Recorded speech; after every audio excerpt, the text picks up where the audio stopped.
Hi, this is another drawing of Marlon Brando. In one of my previous videos I mentioned that I was doing several commissioned drawings of him, and the first one was with him holding a cigarette. Now here I felt like doing the entire background, so I thought this was a good opportunity to say a few words about drawing these blurry out of focus backgrounds. I'm going to show you a time lapse and say a few words on how I achieved this blurry look. One of the things that you need to try to do is to minimize the amount of work done with a pencil, because the pencil will naturally produce some lines and some texture, and because you want the background to be kind of blurry, this is what you want to minimize. Now of course you can blend that in with the tortillon, which blends pretty well, but there will always be some texture left. Ideally you would want to use the brush as much as possible, but I combined the brush and the pencil a little bit. I used the brush to spread the charcoal around, but I did some of these shapes with a pencil.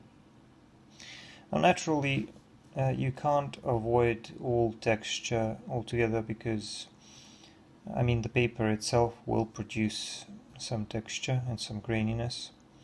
That's unavoidable. So some of it will be there due to the nature of the medium. You can't really get it to look like if you used an airbrush or something. Now another important point, you know how I always talk about the importance of clean edges? Well, here you need to sort of forget about the clean edges and do the opposite, because it's better to have these blurry, undefined edges.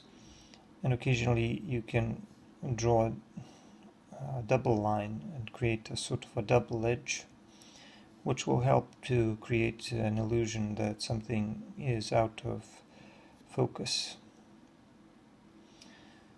So I'm just going to show how I did this area to the right of Marlon and blend it in.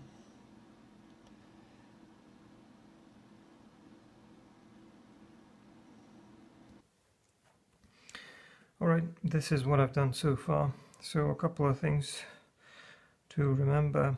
First, obviously lots of blending is involved, but also you have to try to keep the edges blurry, so avoid clean edges, and occasionally have some of these double edges, like when you have blurry vision, like when you're drunk.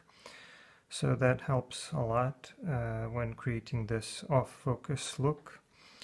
And also right now it doesn't really look like much, but hopefully once I start working on the portrait in the foreground and create more contrast and cleaner edges there, the contrast between the blurry background and the cleaner edges on the person in the foreground will improve the appearance, the overall appearance of the scene.